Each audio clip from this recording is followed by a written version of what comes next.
Slogans ఏంటి ఒక్క నిమిషం.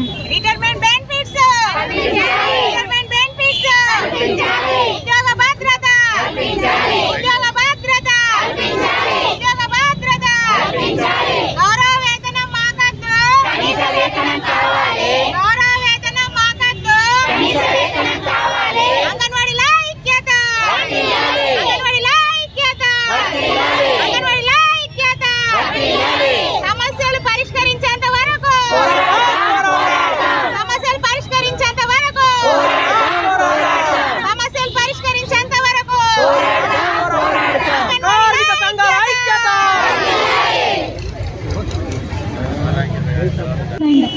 హెల్పర్స్ జాయింట్ యాక్షన్ కమిటీ ఆధ్వర్యంలో ఈ రోజున ప్రతి మండల కేంద్రంలో కూడా మన అంగన్వాడీ టీచర్ అమ్మలు అదేవిధంగా హెల్పర్స్ అందరూ కూడా రోడ్డెక్కిన పరిస్థితి కనిపిస్తూ ఉంది. వాళ్ళు అడిగినవేవో గొంతమ్మలు కోరికలు కోరడం లేదు. మేము పని చేస్తూ ఉన్నాము, ప్రజలకు సేవ చేస్తూ ఉన్నాము. ప్రతి ఒక్కరికి కూడా కడుపులో బిడ్డ పడ్డప్పటి నుంచి కూడా కడుపుతో ఉన్న ఆడబిడ్డను చూసుకోవడము, పుట్టిన తర్వాత ఆ చిన్న పాపకి పౌష్టికాహారం అందించడం, పుట్టిన పిల్లలు వీక్గా ఉంటే కూడా ఎప్పటికప్పుడు వాళ్ళ ఎత్తు బరువు అన్ని కొలుసుకుంటూ మీ సెంటర్లలో న్యూట్రిషన్ గార్డెన్లు మీరు పెంచుకుంటూ వాళ్ళకి మంచి పౌష్టికాహారం అందించే విధంగా పగలు రాత్రి కూడా కష్టపడతా ఉన్నారు.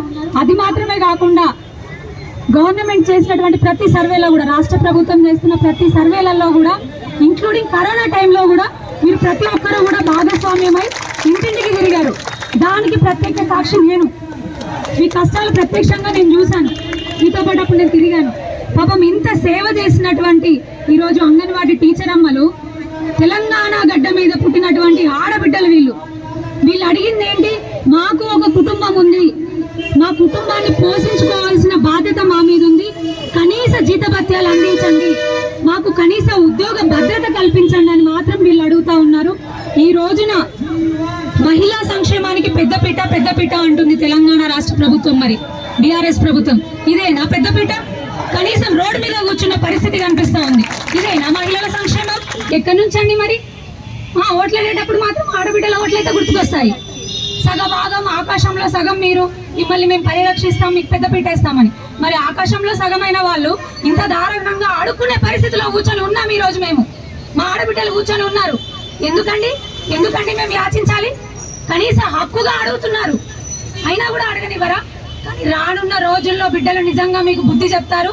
మా ఆది పరాశక్తులే, మాకు ఈ గ్రామ దేవతలే మీకు బుద్ధి చెప్తారు. మీ ఈ దాష్టిక అరాచక రజాకర్ల పాలనకు స్వస్తి పలుకుతారు. ప్రజలందరూ కూడా ఇది గమనిస్తూ ఉన్నారు.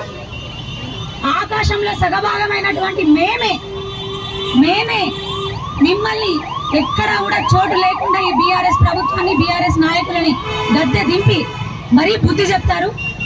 డెఫినెట్ గా రానున్నది బీజేపీ ప్రభుత్వం, మహిళలకు ఓదార్పు ఇచ్చేటటువంటి ప్రభుత్వం. డెఫినెట్ గా ఆ ప్రభుత్వంలో ఆడబిడ్డలందరినీ కూడా సంక్షేమం దిశగా వాళ్ళందరికీ కూడా ఒక మంచి ఓదార్పు లాగా వాళ్ళలో ఉండి వాళ్ళ సంక్షేమం కోసం పనిచేస్తామని తెలియజేసుకుంటూ, మరొకసారి భారతీయ జనతా పార్టీ తరఫున మా అంగన్వాడీ అమ్మలందరికీ, సోదరిమణులందరికీ కూడా డెఫినెట్ గా మీకు సహకారంగా ఉంటాం. మీకు సహకారంతో మీకు తోడ్పాటును అందిస్తాం. మీ మీద ఈగ వాలినా సరే భరించేది లేదు. ఒక ఆడబిడ్డగా మీ ముందుకు వచ్చి చెప్తా ఉన్నాను, మీ సమస్యలు దగ్గరుండి చూసిన దానిలా చెప్తా ఉన్నాను. మీ మీద ఈగ వాలనీయం. ఎటువంటి సమస్యలు ఉన్నా సరే భారతీయ జనతా పార్టీ తరఫున మీ ఆడబిడ్డనైనా నేను, మీతో ఉన్న నేను, మా నాయకులందరూ కూడా మీ తరఫున కొట్లాడతామని మరొకసారి తెలియజేసుకుంటూ, మా అంగన్వాడీల డిమాండ్లు ఏవైతే ఉన్నాయో, జాబ్ని వెంటనే రెగ్యులరైజ్ చేయాలి, కనీస వేతనం అందించాలి, పెన్షన్ బెనిఫిట్స్, ప్రమాద బీమా, ఇవన్నీ కూడా వెంటనే అమలు చేయాలని మరొకసారి డిమాండ్ చేస్తా ఉన్నాను. Thank you.